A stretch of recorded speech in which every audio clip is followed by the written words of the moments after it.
Hey, this is Blake again here, and I am completing my mini tool project number 2, and I'm also hoping to use this same video as Descrit number 1. I'm still using Articulate Storyline here. I've created a few slides of my project that I plan on submitting this semester.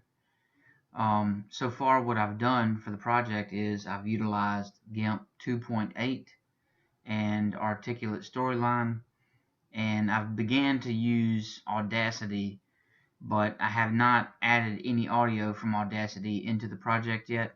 I've been recording some sounds and some narration here so far, but as I said, I haven't added it to the storyline file here, so there won't be any Audacity files in this video here. So right here on this first slide, you can see I've got this image of the Marine Special Operations Command insignia. What I did to create this insignia is I saved a file from the internet, and then I had to cut the image out of the background with GIMP 2.8, and then I just created a slide in Storyline, added a text box, and used a few pretty good tools to create to add some features to the text box here. There's a couple of different things you can do with the text box in Articulate Storyline. You can change the outline. You can make it have a shadow. You can give it a reflection, things like that. So I just added some features to it. Move on to the next slide I've got here. So for my project, what I plan on doing is a motorcycle safety course.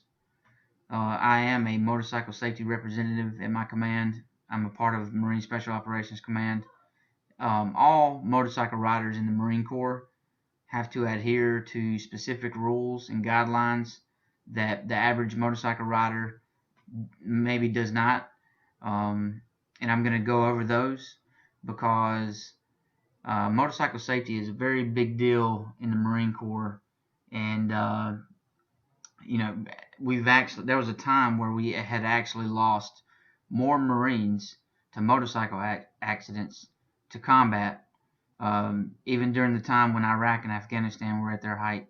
So that's a pretty big deal, and motorcycle safety is obviously a big deal in the Marine Corps' eyes. So and I think a lot of that has to do with the fact that Marines jump on motorcycles not knowing everything they should know safety-wise before they get too brave and jump on their bikes and try to ride down the road. So that's why I'm doing this course, so I can deliver it to my to the Marines that are at my command that are riders. On this slide here, I did the same thing with these two images. This image here is the same one from the first slide. I did the same thing with this image here. GIMP 2.8, just edited it, cut it out of a background, and added it to the slide. Same thing with the text box here. On this next slide here, it's not complete at all. And by the way, none of these slides I don't consider any of them complete so far. I'm not sure if I like the design of them yet. So I'm still working on those. They're a work in progress. So on this slide here, you can see this image here with TCLOCS under it. TCLOCS is an acronym used for a pre-ride motorcycle inspection. I'm going to have 4 images just like this one on this slide that the learner can click on and navigate through that part of the course. So I'm going to add some triggers and some variables into these slides here. So that's where I am so far with my project. Hopefully I can start getting my mind wrapped around exactly what I want to do, but I'm glad I've got it started, and I'm kind of doing this from a bottom-up approach, which is unusual for me. I usually do a top-down approach. So hopefully I can get a good project here to deliver to the learners.